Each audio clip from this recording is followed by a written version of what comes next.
We're here at the Berkeley Post Office. Let's set up here.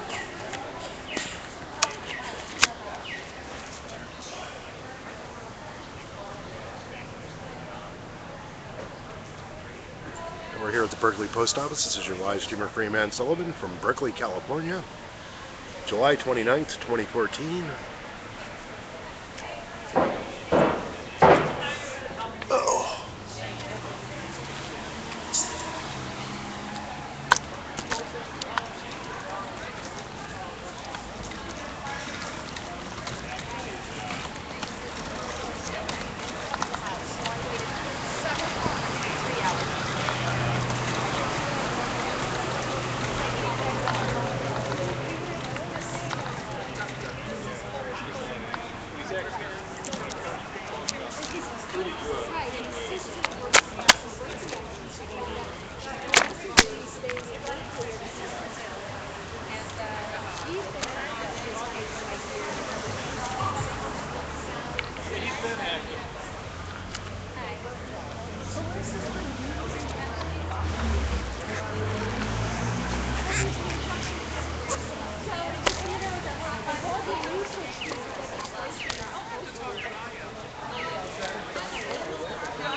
Well, I guess when Congress makes a decision and they want to break up, take down so forth. Did you have an investigation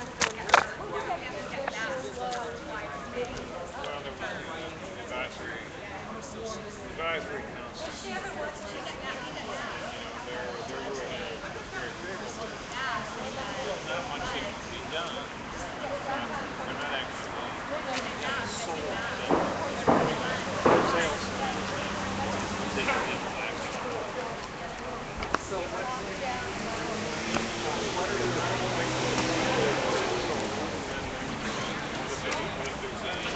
sale that's a good one. It might not be.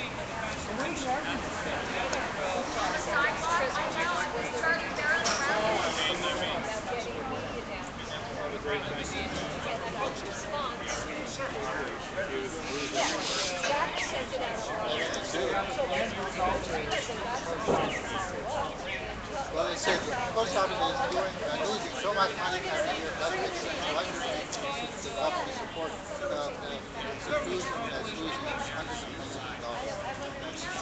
Eventually, we'll get tired of doing that. So privatize it. Drop that. I mean, Nader is very good at addressing that. He's great at that. But the courts aren't going to go to that. They're going to go to there was preservation law. Thank you so much. There's a pretty strong case on that. Anyone can sell it, you have to follow preservation law. And then there's a whole public trust argument. And right now, the stuff that's going on I'd be glad to find out. Yeah, I went to nobody's interested. Now I think it's almost part of the building strategy. They should get it into very boring. We're here at the Berkeley Post Office, Berkeley, California. We're going to have some music, and then Ralph Nader, unsafe at any speed, noted author, activist, former candidate for president, will be here speaking at approximately 2:30 p.m. So we're really looking forward to that. We're going to have some music here starting in just a few minutes.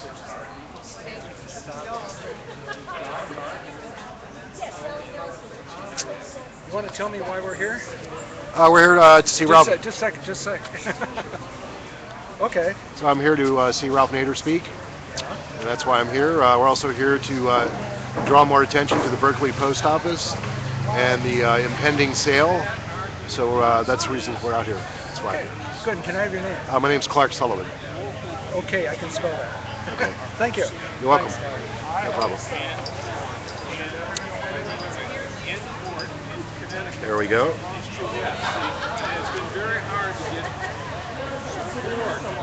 Yes, but it's very hard in this local Anyway, thanks for people just joining us. We're here at the Berkeley Post Office, Berkeley, California. We're trying to sell this beautiful building here. Built in 1914, recently celebrated the 100th anniversary of the Berkeley Post Office. So this building is in the National Historic Registry. And Diane Feinstein's hubby, Richard Blum, is trying to sell this post office. So that's why we're here today, in protest. So we got a little crowd that's starting to gather. And Ralph's been one of my heroes. As a matter of fact, I did vote for him in 2000 when he ran for president. The famous George W. Bush hijacking of that election. And a lot of people blamed Ralph Nader. They said he was the reason why Al Gore lost. I got into a few heated arguments with some people and trying to blame the fact that Al Gore ran a terrible campaign and all this other crap. Anyway, we're going to start with some music here. So glad you could join us. It's a beautiful day. It's about 70 degrees.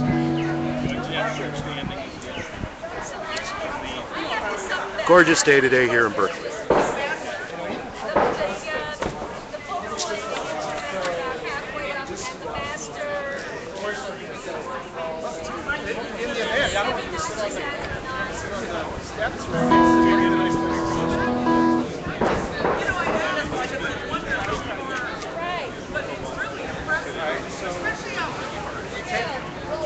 We're going to start with some music here to get it going.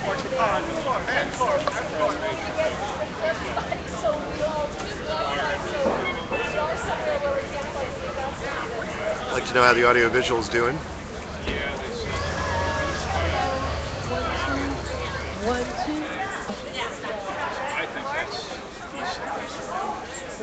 One, two, there we go. Okay, we're going to have a little music while we're waiting for Ralph Nader to come.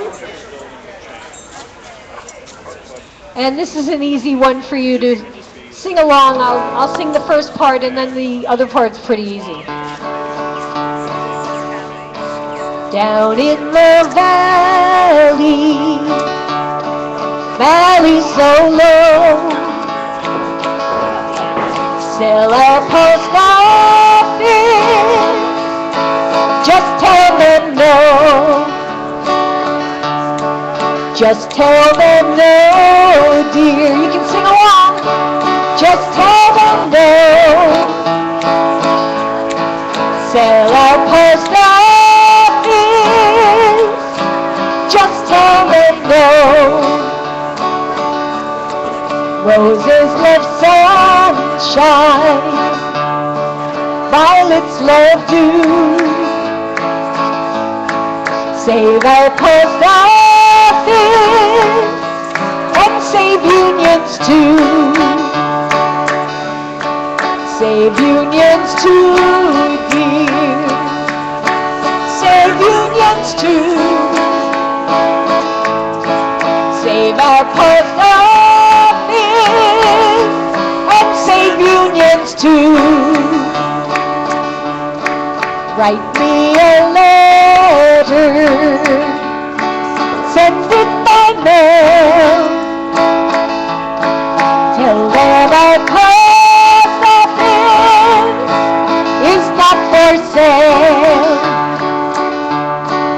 Is not for sale, dear. Is not for sale. Tell them our post office is not for sale. Why are we singing and making a fuss? Our public buildings belong to us. Belong to us, dear. Belong to us. Our public buildings belong to us. Damn right they do. Okay, I'm going to do one more tune, and then I'm going to pass it on to Anna. We did a video right on the steps of this post office back last February of this song, and it's called Please Mr. Postman, and it comes from the original one. It's a parody of the original one in a good way. And the important thing about this that you might want to know is that the guy who wrote the words to Please Mr. Postman, who wrote the song, was a letter carrier in Detroit both before and after he made this song a big hit. Oh yes, wait a minute, Mr. Postman. Wait, Mr. Postman. Please, Mr. Postman, look and see. Are we dealing with duplicity? It has come as such a shock. Our post office on the auction block. There must be some way today that this insanity will go away. Please, Mr. Postman, look and see if there's a way to let this building be. Many stand here in line, Mr. Postman, so patiently to mail a package or just a letter. We need this post office so frequently. Mr. Postman, can you see something better in your bag for me? Why is it even on the line? Sending chills up and down my spine. So many days I ask you why. I see my tears as you privatize. Why don't you stop and make me feel better? I need a place to come and mail my letter. Mr. Postman, can you see something better in your bag for me? Why is it even on the line? Sending chills up and down my spine. You gotta wait a minute. Oh yeah, wait a minute. Oh yeah, Mr. Postman. Oh yeah, check it and see. One more time for me. You gotta wait a minute. Oh yeah, wait a minute. Oh yeah, Mr. Postman. Oh yeah, deliver the letter. The sooner the better, Mr. Postman. Okay, I'd like to invite Anna De Leon up now. Right on. Hey, Joe. Hey, Betty.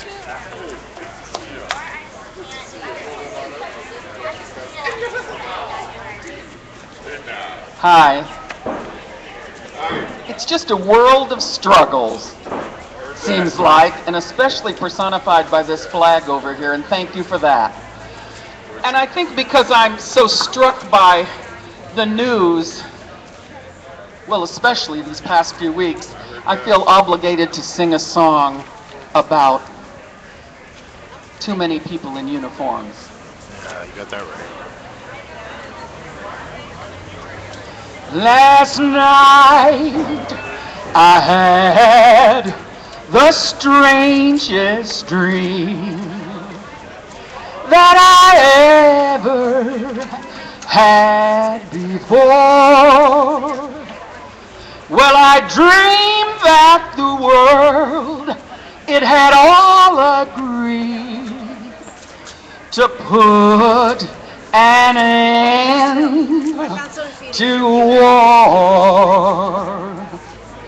Then I dreamed I saw a mighty room, and it was filled up with women and men. Don't you know?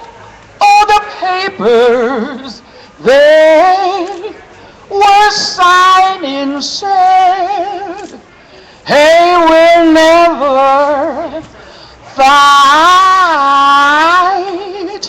again. So long,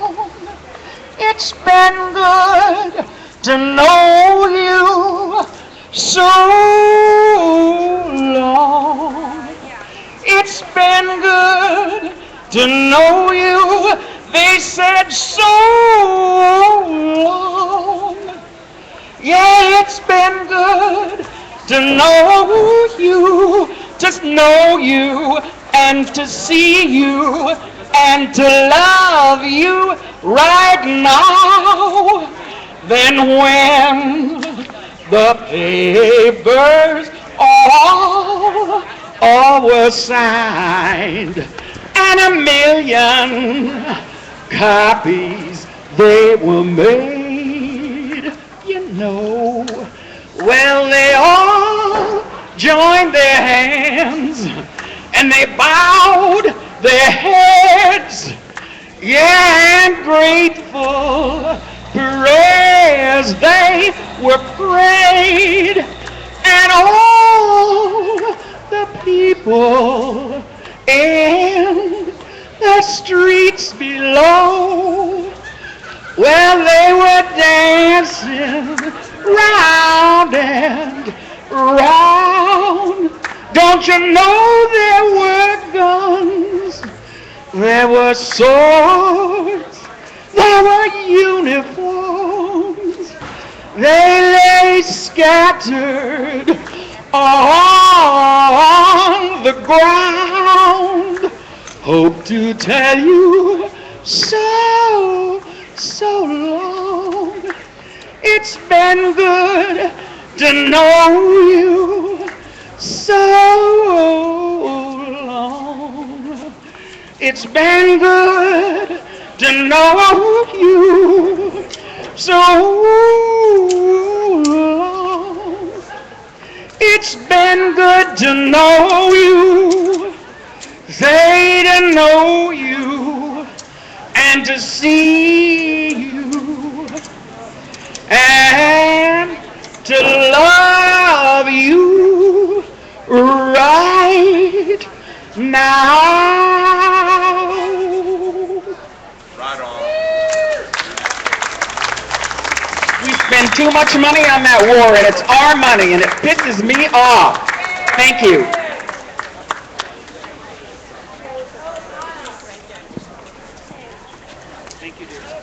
Give it up for Anna.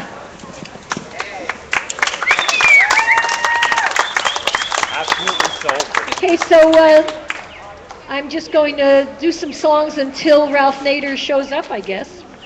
And let me know. Here's one. This one here is one that everybody can sing along with.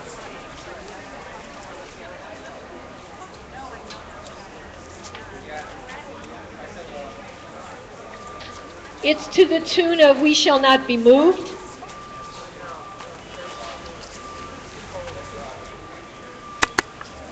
And you all know the tune, so sing along. And if you don't all know the tune, you should be able to get it after the first verse.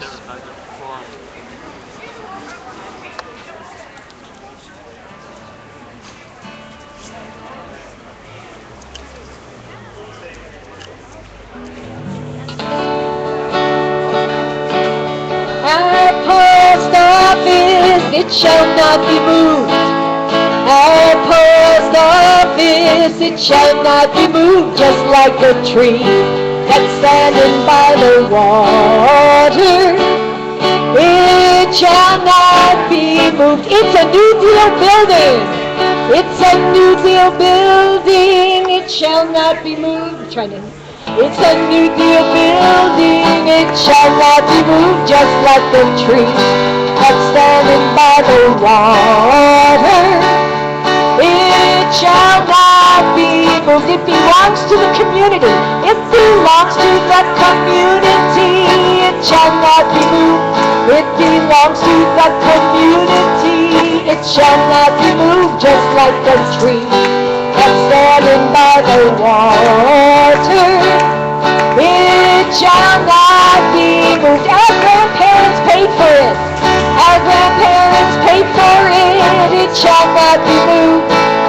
Our grandparents paid for it. It shall not be moved, just like a tree that's standing by the water. It It shall not be moved. The artwork is amazing. The artwork is amazing. It shall not be moved. The artwork is amazing. It shall not be moved, just like a tree that's standing by the water. It shall not be moved. Donahoe won't get his way. Donahoe won't get his way. It shall not be moved. Donahoe won't get his way. It shall not be moved, just like a tree that's standing by the water. It shall not be moved. Richard Blum, what have you done? Richard Blum, what have you done? It shall not be moved. Richard Blum, what have you done? It shall not be moved, just like the tree that's standing by the water. It shall not be moved. Built in 1914. Built in 1914. It shall not be moved. Built in 1914. It shall not be moved, just like a tree that's standing by the water. It shall not be moved. It's a piece of history. It's a piece of history. It shall not be moved. It's a piece of history. It shall not be moved, just like a tree that's standing by the water. It shall not be moved. No to union busting. No to union busting. It shall not be moved. No to union busting. It shall not be moved, just like a tree that's standing by the water. It shall not be moved. No privatization. No privatization. It shall not be moved. No privatization. It shall not be moved, just like the tree that's standing by the water. It shall not be moved. Refund the budget, refund the pension surplus. Refund the pension surplus. It shall not be moved. Refund the pension surplus. It shall not be moved, just like a tree that's standing by the water. It shall not be moved. Our post office, our post office, it shall not be moved. Our post office, it shall not be moved, just like a tree that's standing by the water. It shall not be moved.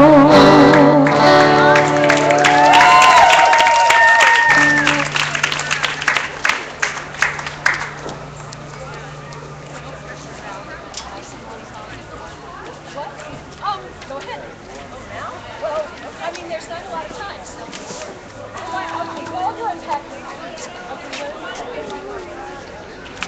We're not doing any speeches. None of the groups are doing any speeches.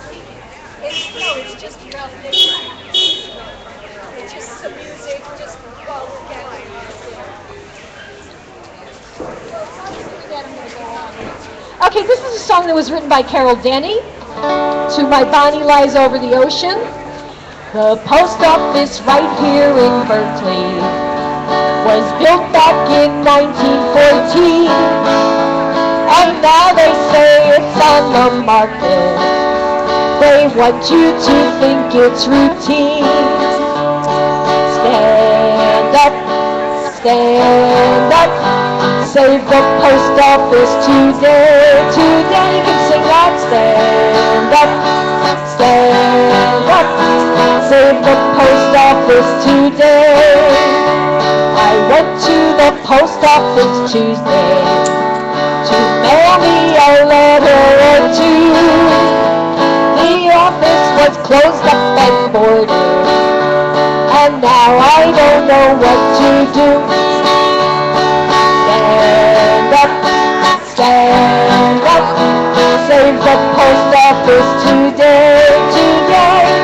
Stand up, stand up, the post office today. They want to stop 6-day delivery, degrade service standards and more. They tell me they just can't afford it, but I think I've heard that before. Stand up, stand up, save the post office today, today. Stand up, stand up, save the post office today.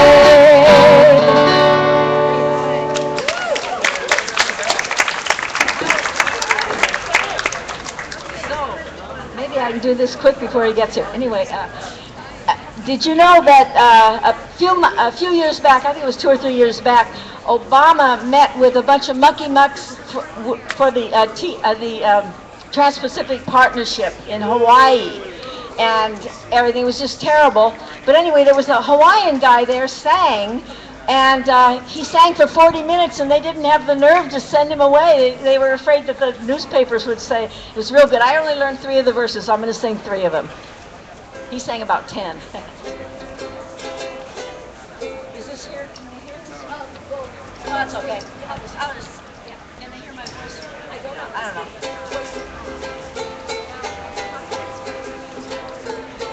Ye come here and gather round the stage. The time has come for us to voice our rage. To those who have locked us in a cage and stole from us the value of our wage. We'll occupy the street, we'll occupy the courts, we'll occupy the offices of you till you do the bidding of the many, not the few. You enforce your monopolies with guns while sacrificing our daughters and sons. But some things belong to everyone. Your thievery has left the people none. We'll occupy the streets, we'll occupy the courts, we'll occupy the offices of you till you do the bidding of the many, not the few. So take heed of our notice to redress. We have little to lose, we must confess. Your empty words have left us unimpressed. A growing number join us in protest. We'll occupy the streets, we'll occupy the courts, we'll occupy the offices of you till you do the bidding of the many, not the few. We are the many, you are the few.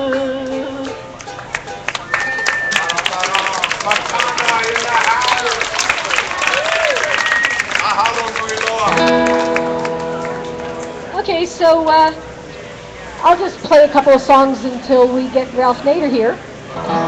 I have a friend, Jimmy Collier, and he used to play when Martin Luther King was coming places. He'd play until he got there, and sometimes he had to play for 3 or 4 hours, so let's hope that's not the case today. But anyway, okay, he's signing books. Where is he at? Why don't you tell people where he is so that they know?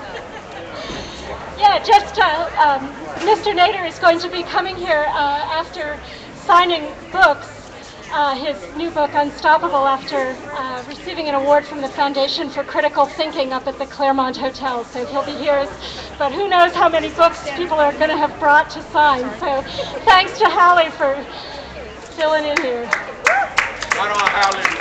Okay, this is a song that I wrote when all the Occupy stuff was really hot. And it's not like it's going to ever be over. unless we're really lucky. But this is a song called Interesting Times, and the idea of living in interesting times comes from a quote from Robert Kennedy when he went to South Africa, and he said, yes, we're living in, it's an ancient Chinese proverb, which it really wasn't, that we are living in interesting times, but that means that we also have the capacity for change. So this is a song called Interesting Times.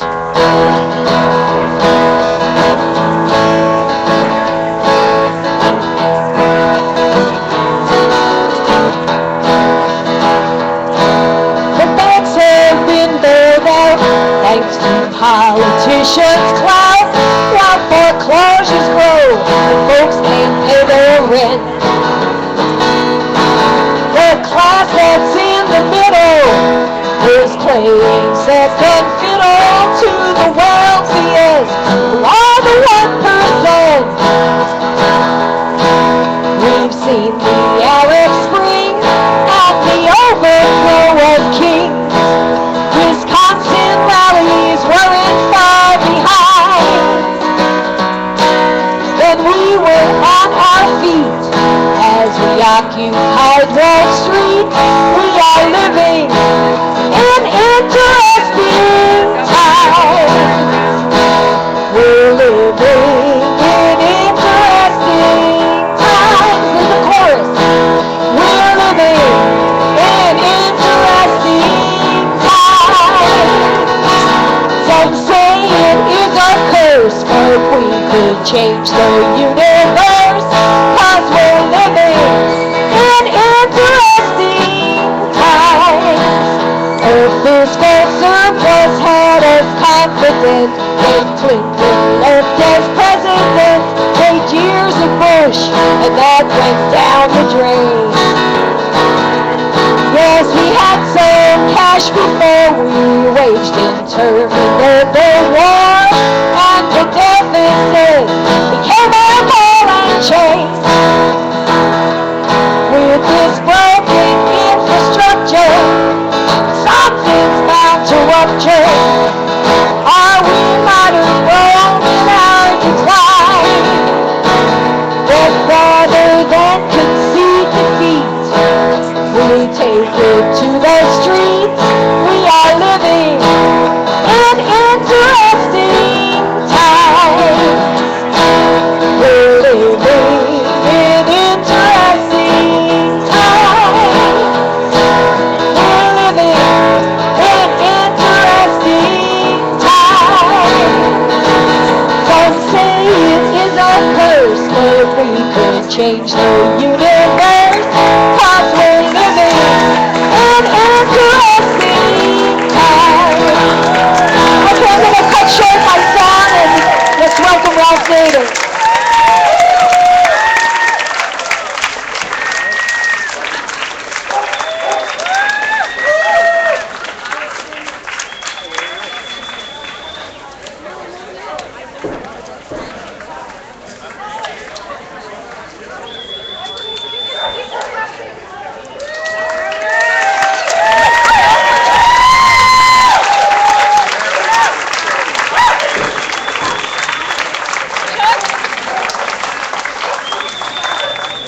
By special request of Ralph Nader, Holly is going to finish her song. So here's the last verse. Unemployment everywhere. Corporations just don't care. They move most of the factories overseas. As the job market has flown, rising debt from student loans have graduates upset and ill at ease. CEOs work to figure out how to dismantle union clouds. Someday there will be payback for their crimes, 'cause 99% you see is an extreme majority who want democracy, and that's the bottom line. The Mayan prophecy was not a death decree. Omens point to moving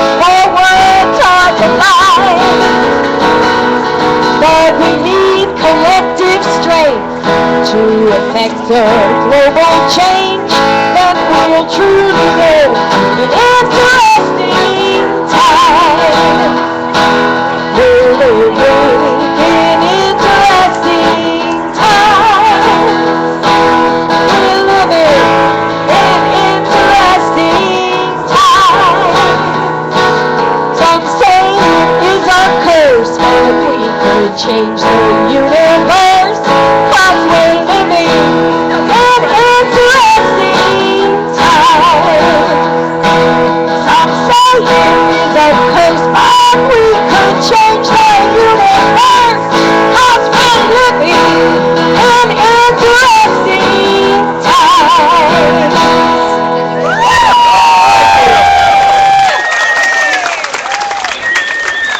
For those of you just joining us, we're here at the Berkeley Post Office. This is your live streamer, Freeman Sullivan. We're getting ready to hear Ralph. I don't want to be Richard Blum.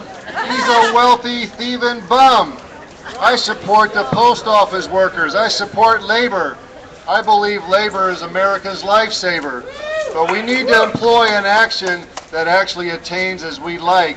And that can only be done through the power of what we have available. It's called the 40-day general strike. And with the 40-day general strike, perhaps we can get Ralph Nader, who is a masterful debater, into the White House. Because I went like this to those Wall Streeters. I said, I warn you, all the real power is here in California.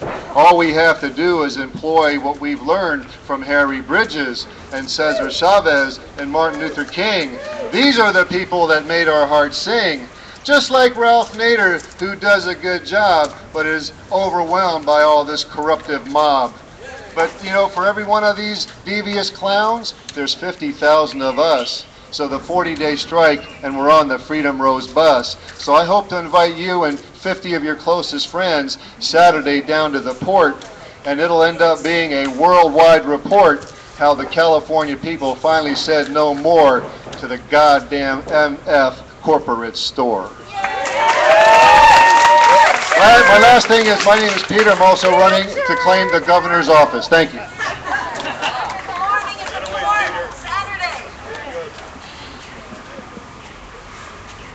So that was a special, can everybody hear me okay?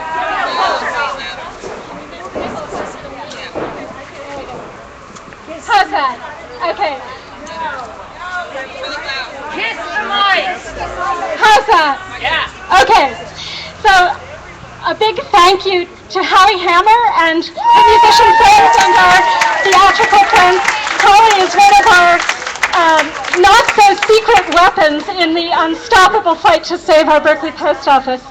I know it's Ralph Nader you're here to see and have been waiting to see, and I'll keep this very short. I want to thank you all for coming. I want to thank the truly amazing group of people who kicked into high gear at short notice to make this event happen. That includes a special thank you to Laura Nader. Kelly, can you turn the volume up? Thank you to our local treasure, KPFA, for their role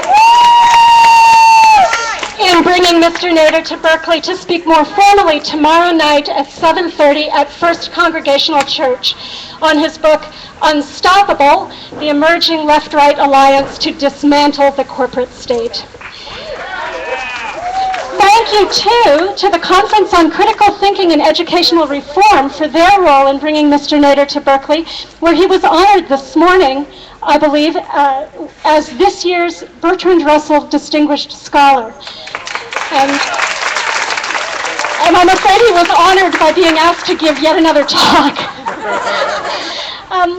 It's hard for me to imagine the person who could be so jaded about the political landscape of America today as to remain complacent in the face of the deceit and betrayal of the public trust embodied in the scheme by corporate interests and their accomplices in our government to dismantle the venerable and critical U.S. Post Office and sell off for private profit the beautiful, publicly owned historic buildings that house its services. The antidotes to deceit and betrayal are, however, truth and courage and tenacity. And there is no one who has brought those virtues to bear on American public life with more profound effect across the past half century than Ralph Nader.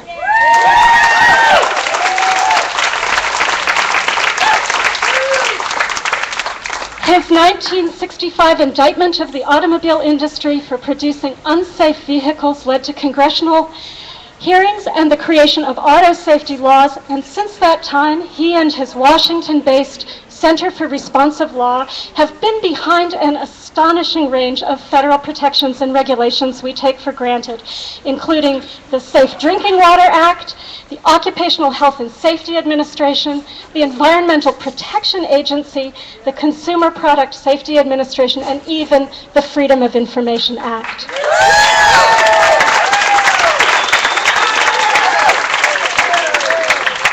More recently, he has taken on the savings and loan bailout of the early 1980s, assaults on pension rights, and the perils of a civil justice system that favors corporate lawyers. Mr. Nader's overriding concern and vision is, to quote him, empowering citizens to create a responsive government sensitive to citizens' needs, and the essential quality that requires, he says, is persistence. Well, here in Berkeley, we have been persistent in our attempts to save our post office for 2 long years now, from the time a letter, legally required but clearly intended to pass unnoticed, arrived from USPS informing our mayor of their intention to relocate our post office and sell this building. The City Council unanimously opposed the relocation and sale, and local actions have included that organized that opposition, and then have included an imaginative zoning overlay that would reserve the historic buildings in Berkeley Civic Center for civic purposes, a lawsuit to stop the sales of historic post offices nationwide, a 33-day encampment this time last year here on the steps to show the public support of this post office, a boycott of Staples around the corner for their agreement to relocate postal services to those counters. We have been persistent and we believe we are unstoppable, but we are tired, and we are so very grateful to welcome the unstoppable Ralph Nader to champion this cause.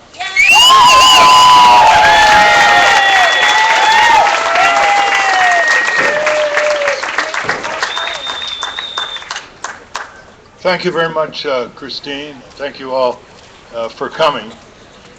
Before I get into the background of this situation here at the Berkeley Post Office, I just want to ask you, on the next rally, how many of you can get one additional person? Each one. Let's see. There's a lot of room, you know. Okay. How many of you can get 2? Okay, you get the idea? It's got to be a momentum, growing and growing. So those of us back east, you know, we look to Berkeley for leadership. You know? Okay, so you saved this wonderful, majestic building and its historic significance, the inheritance of Benjamin Franklin, who didn't exactly think that after a couple centuries and a half that the post office would mutate into Staples or other big box stores where they want to have kiosks and get rid of the local post office. There are 32,000 branches and central offices, more than Walmart and McDonald's and a couple other big chains combined.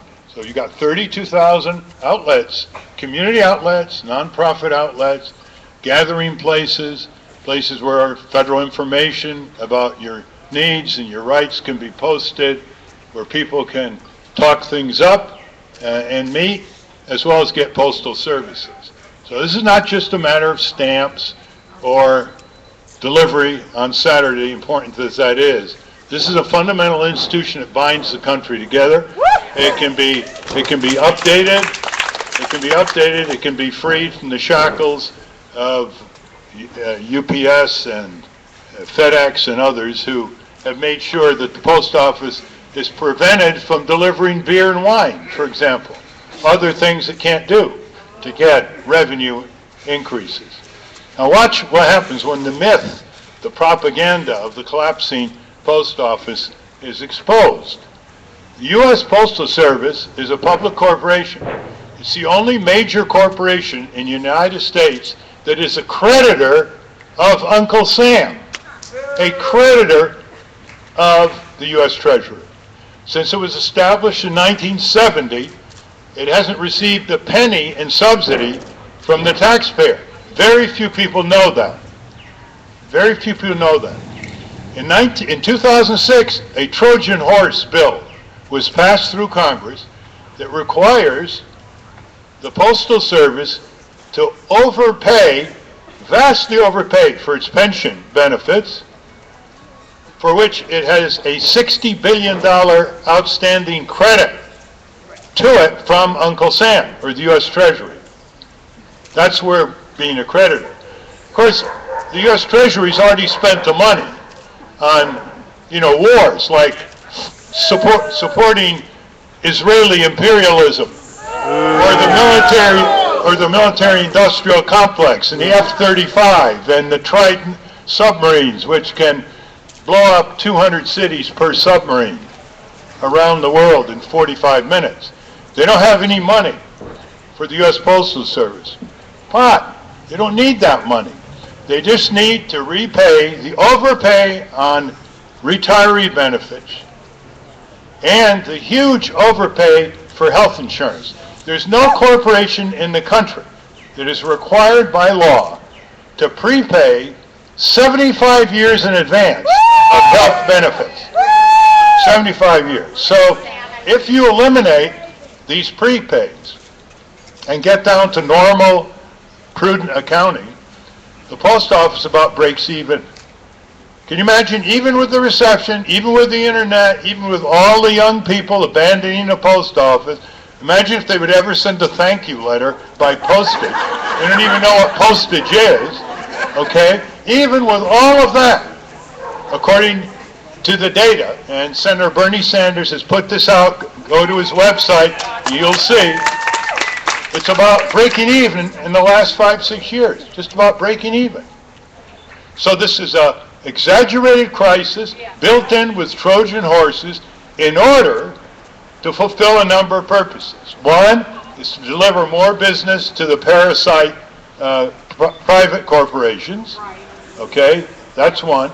The second is to deliver real estate to the developers and their brokers.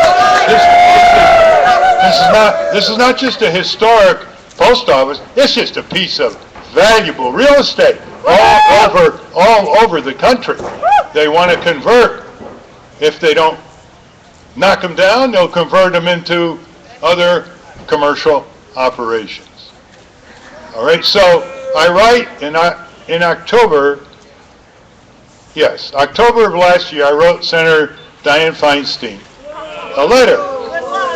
She's the spouse of Richard Blum. Okay, yeah, I take it you know Richard Blum. Now look at the sweetheart. Look at the sweetheart deal he cut. His firm is called CBRE, CB Richard Ellis Group. He's the chair. All right, so he gets a contract. This is where people were asleep and the unions were asleep.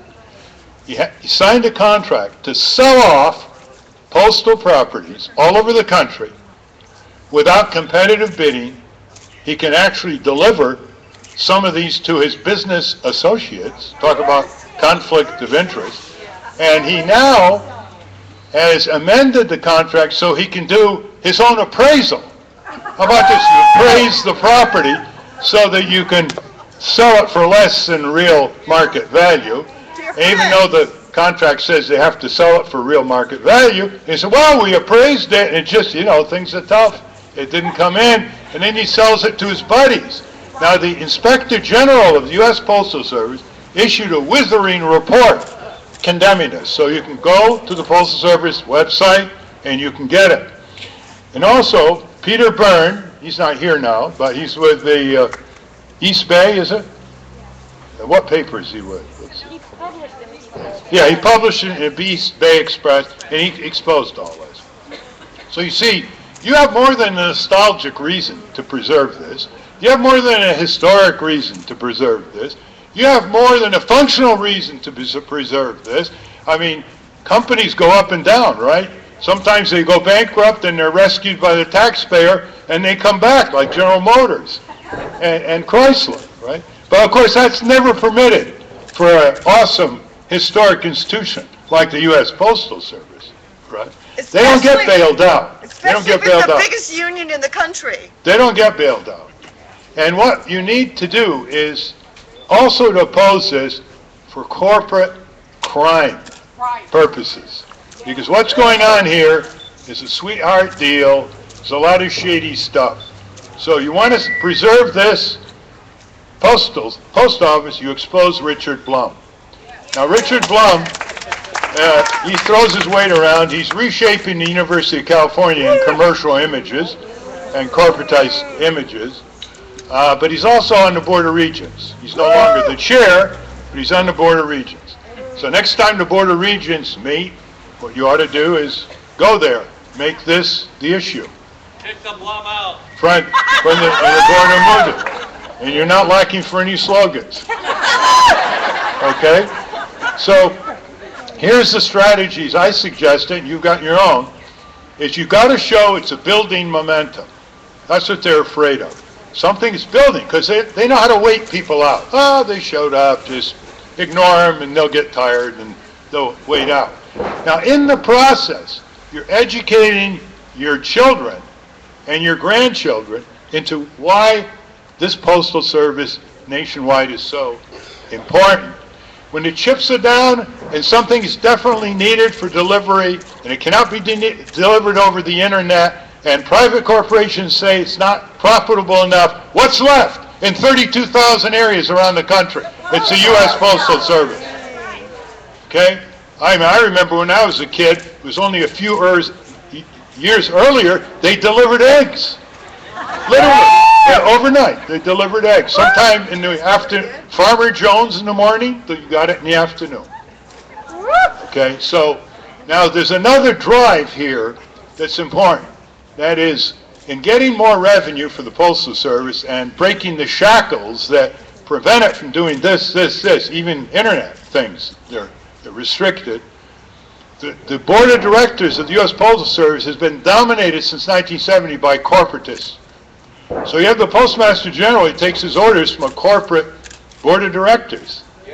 And so you have the president's Democrat, Republican, routinely appointing a majority of people who come from corporations or corporate consulting firms.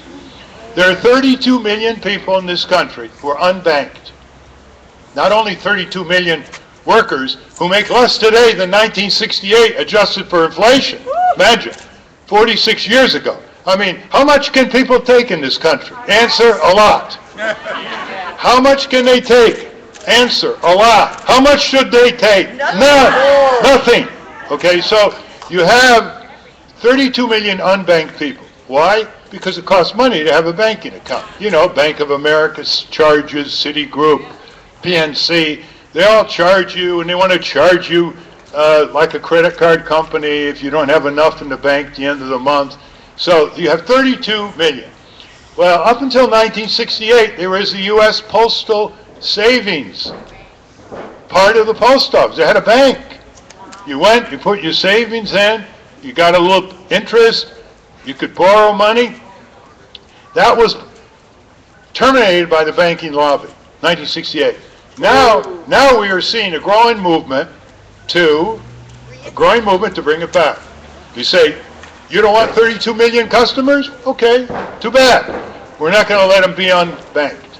We're not going to let them not unable to remit money back to their native countries, feed their families without getting 10% gouged and so forth. So there is a growing effort now. In fact, the Inspector General of the Postal Regulatory Commission has come out saying this is a pretty good idea. It could happen. The need is enormous.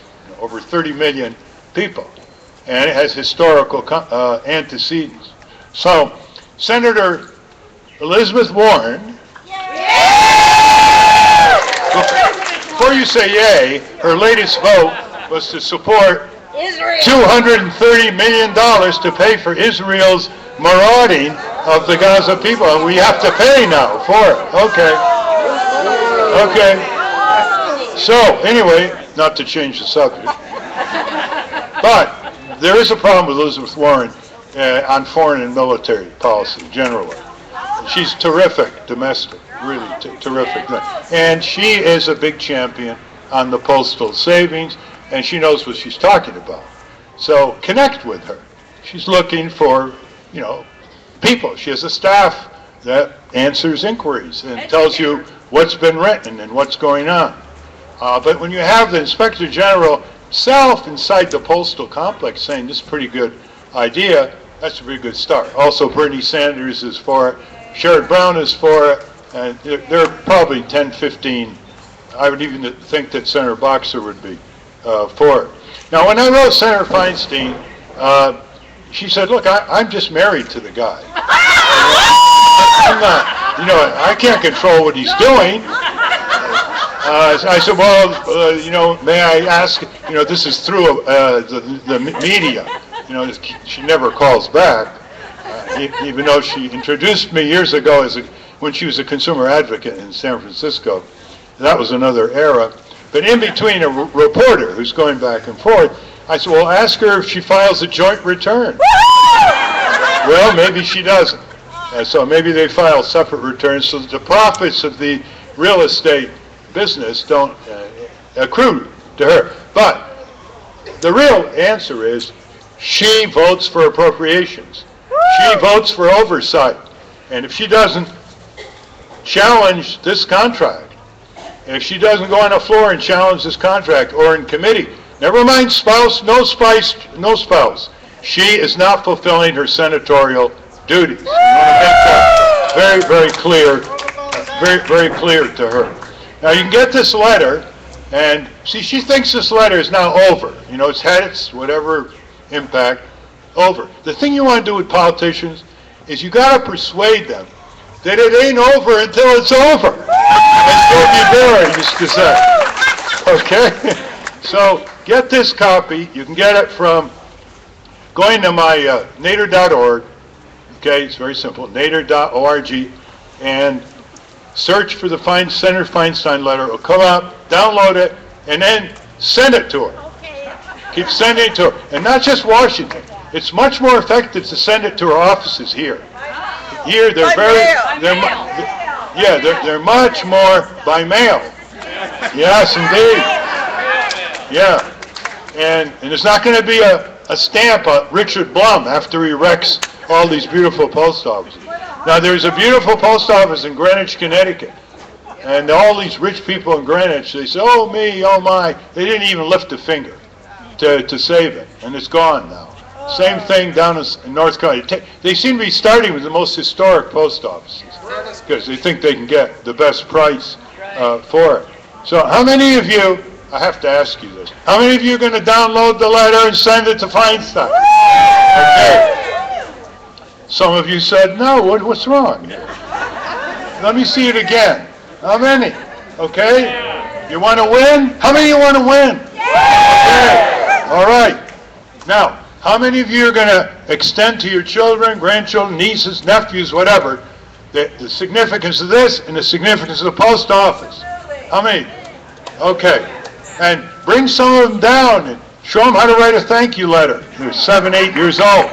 Show them how to write. I suggested to the post office they could probably get $1 billion in revenue by starting a tradition of parents bringing down their children to 32,000 post offices and teach them how to write thank you letters and thank you notes. It's not that hard. It's not that hard. The thing you want to do on all issues for justice is tell people it's easier than we think. Easier than we think. Historically, every major social justice movement started and ended with less than 1% of the people being really active. Less than 1%. And I don't mean, 50 hours a week. Really active means up to 200 to 300 hours a year. That's all.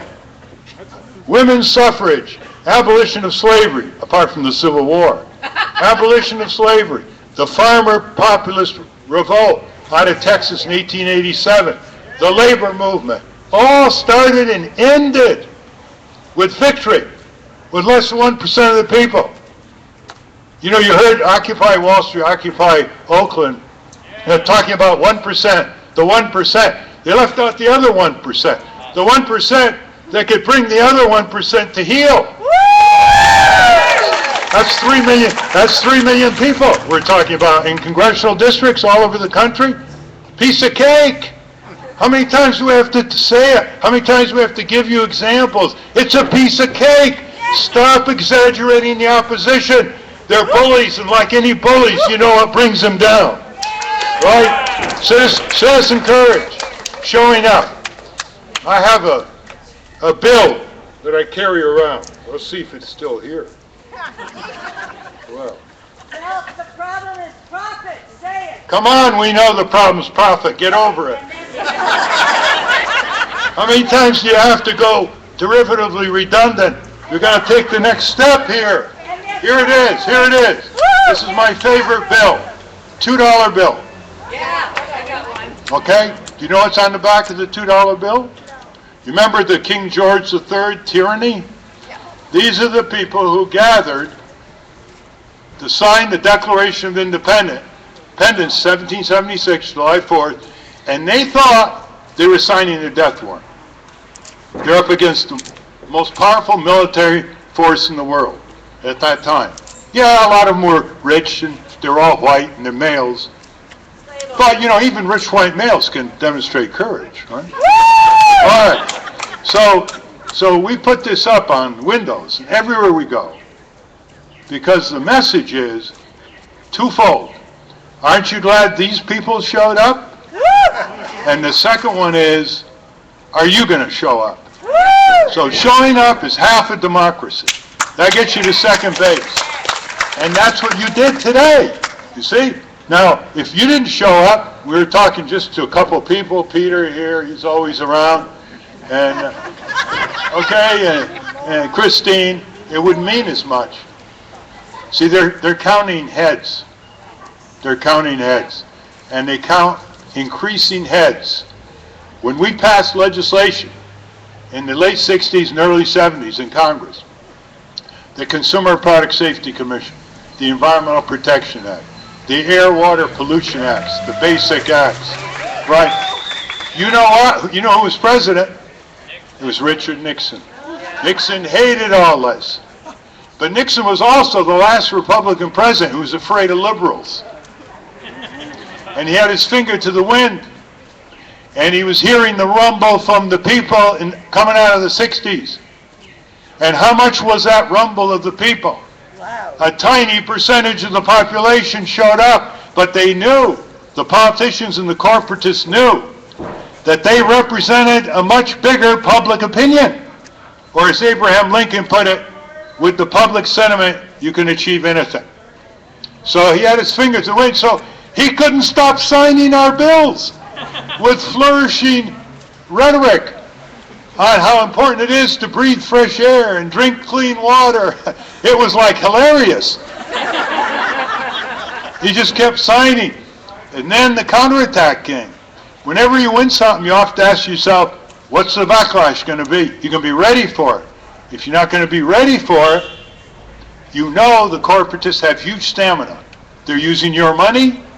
They're using the propaganda that makes so many people think that myths are truths. So there's always going to be a backlash. But in saving the post office, you've got a very powerful historic backing. You've got huge public opinion behind you. Huge, even though they believe it's tax supported. Once you tell them it's not tax supported, it's even more forceful. So get the $2 bill. The banks don't have it, so you have to order it. Order the $2 bills. Oh, they're often brand new. They're really crisp. Okay? And just say to people, you got to show up. You got to show up at rallies. You got to show up at marches. You got to show up in the courtroom. You got to show up to vote. You got to show up to support third parties, independent candidates. You got to show.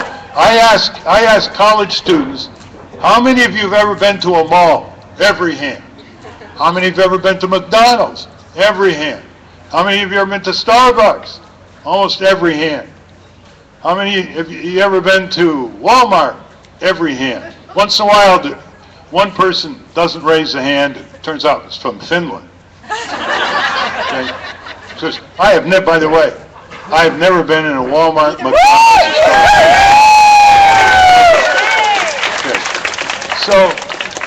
So then I switch. And I say, well, how many of you have ever gone down to a city council meeting? Very, very few. Then you say, how many of you have ever gone and visited a prison as a spectator? Nobody raises their hand. How many of you have been in a court of law? Any court? How many? And I have to add, as a spectator, not as a defendant. Okay? Very few. See, that's where they're coming from. They're in the commercial arena because they want to buy stuff. But in the public arena that shapes the level or non-level of justice in the country, they're not there. So you got to take them there. My parents took us. They took us to the county courthouse. They took us to the town meeting. It's very impressionable at that age. Now, let me just end back to this one. I don't know all your strategies because, I'm an Easterner. What do I know? But I know you got stuff in reserve. You got ideas in reserve. 2 suggestions. Any lobbying you do, make sure it's in persona. Like if you have a big rally in some square in California, in San Francisco, and it is not in persona to the decision makers. You don't have signs naming the politicians or the corporations, or you don't go and get close to them with your flip camera and all that. A lot of the energy goes into the ether from the rally. It dissipates, not much happens, people get discouraged, and more people drop out. They burn out. So you want to do in persona. So you want to go to Senator Feinstein's local office, San Francisco, okay? Go down there and show yourself to the staff. The staff doesn't have all that much to do other than process grants and whatever. So when they see you, it's news, and they send it back to Washington. And the staff in Washington says to the senator, there's this and that, and it's a way to get through. That's one. So it's in personam lobby. Who are the most successful lobbying organizations in the country? NRA. Okay, the NRA, APAC, the auto dealers. Why? It's in persona. They know the names. They wine them, they dine them, they know their weaknesses, they know who their doctors are, their psychiatrists, what schools their children go to. I mean, it's short of DNA samples. So in personam lobbying, you've got to do that. In personam lobbying, one item is worth 20 of ether. Not that you don't do the rallies. That's important for other reasons, for elan, for motivation, for media, and so forth. So I just want to say one more thing, because here he is standing behind. What are you doing with a mask? Oh, he doesn't have it. Okay, here we are. Now there's something you got to do. Look, whether you're sympathetic to the Palestinians or Israelis, nobody's winning here. The Israelis are immolating themselves in terms of their historic heritage, the Hebrew prophets, Martin Buber, the great peacemakers. They're doing it to themselves. And that's what happens. And empires of all sizes eventually devour themselves. They devour their spirit, their tradition. Remember, also half of the people in Israel want a two-state solution. And when there's no hostilities for a while, it even goes higher. Number 3, there are all kinds of former mayors, attorney generals in Israel, former members of the Mossad, leaders of the Mossad, leaders of Shin Bet, who are opposed to the Netanyahu coalition and who were part of this movie, The Gatekeepers, which some of you may have seen. But whenever hostilities start, as we know from the Iraq criminal invasion of Iraq, it's shut up and get in line. So now they have rallies against the leftists and Palestinians and so forth. Anyway, whatever your views are, it's very important to demonstrate, not in your name, are you going to allow American weapons funded by American tax dollars to butcher what a columnist in Haaretz said, Gideon Levy, a completely defenseless people. Gaza is twice the size of the District of Columbia. It's like a turkey shoot. Houses, hospitals, UN installations, schools, drinking water, power plants, all of it has terrorists behind them, huh? There's a terrorist behind every rock, apparently. And this is, what's going on here on August 2, 5 a.m., down at the, where? Down at the Port of Oakland till noon, is a rally called Block the Boat, Prevent Israeli Products from Entering the Port of Oakland. So, you have to start where they're going to hear you. Old stories, you hit them in the breadbasket or you hit them in the pocketbook. That's what the insurance companies like to talk about. It's a way to convene. You can't get through to your senators, representatives. Nevertheless, that's what you do. You want to explain, to try to get a foothold against people who love what you're doing and share everything but one issue. There's always one issue that people have Achilles heel on.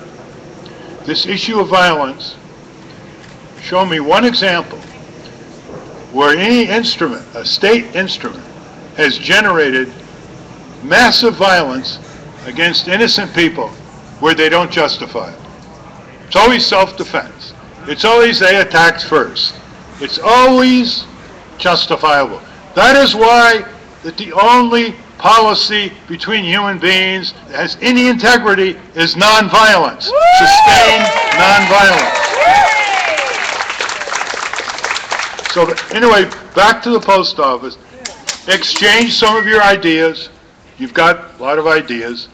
Some of them are quirky, but they work. Like, wouldn't you like Jerry Brown to come out to save the post office? No. All right. Wouldn't you like someone in the legislature?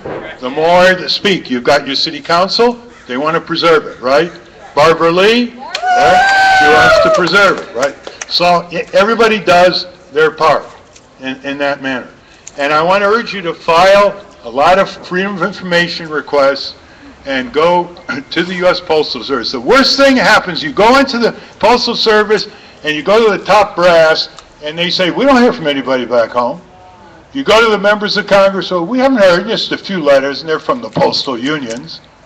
The other thing is that the postal unions can do more. They're very beleaguered, but they can do more. And they can help you more with turnout. And Diamondstein, who's the new leader of the letter carriers, is the letter carrier? No, APWU. Yeah, he's terrific. He's a new head. I met with him a few months ago. There isn't anything progressive that you can say that he doesn't support. So you got to call and say, help us out. How do you help us out? Give us some ideas. Boycott Staples. How do you? Yeah, boycott Staples. Yes, he's leading the boycott of Staples, which is where they want to transfer some of the stamp and other services of the postal system. I grew up, and the Postal Service is very important in our small town in Connecticut. And we had a lot of post boxes, every street, and when there was a little crisis, often the postman, they're all men then, they'd run to the rescue. Someone is in distress, an elderly person in the home, they'd run to the rescue. They animated the sidewalks of the community. I mean, we take this virtual reality to an extreme here.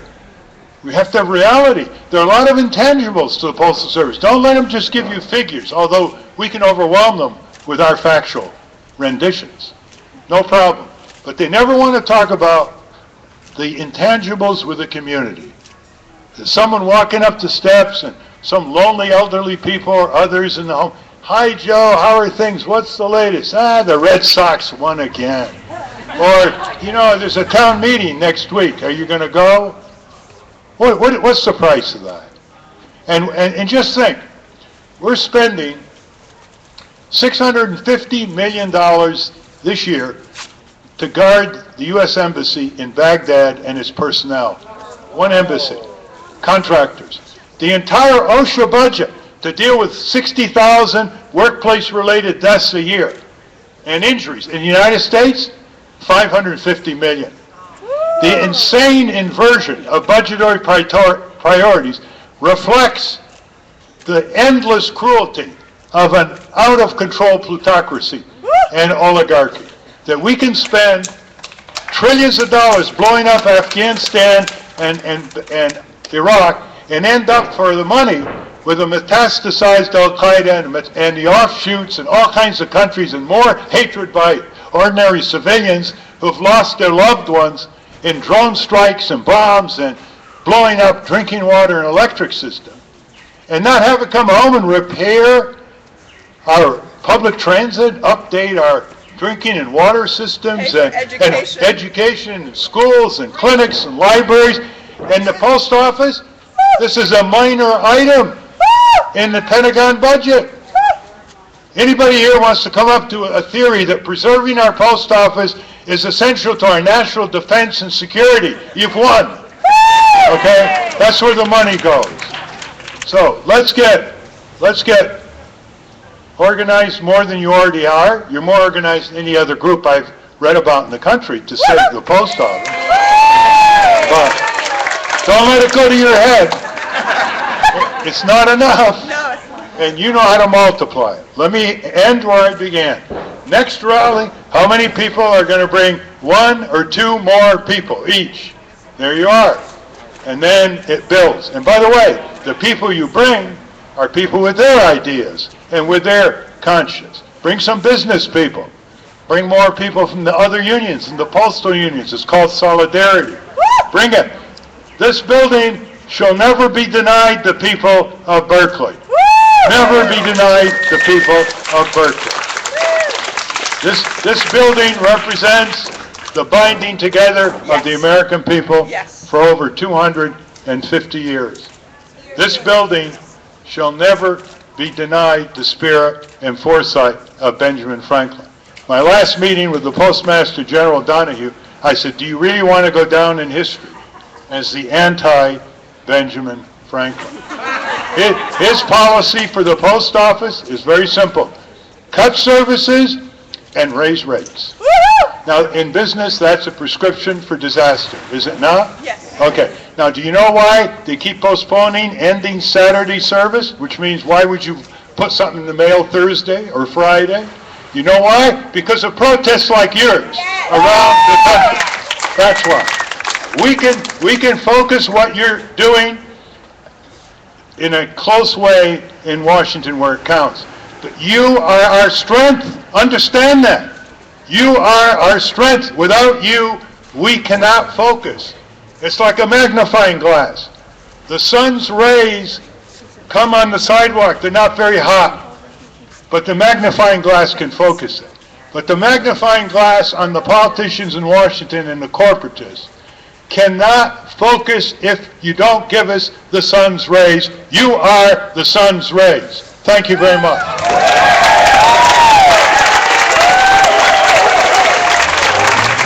That was Ralph Nader speaking here on the steps of the Berkeley Post Office.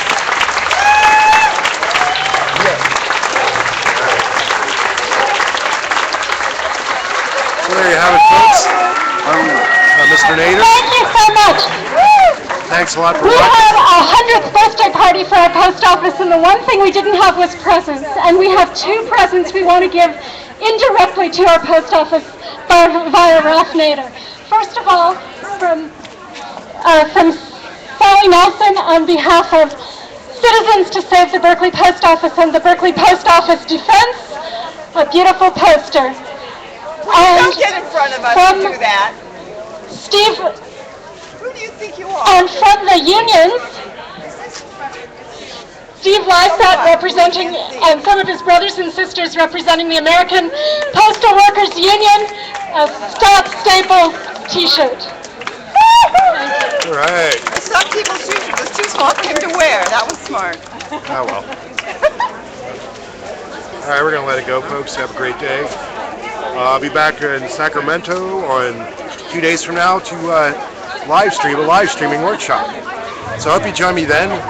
That'll be Tuesday at 1 p.m. Oh, wait, Thursday at 1 p.m. Sorry about that. All right, everybody have a great day, and I'll be seeing you in a couple days. Bye-bye.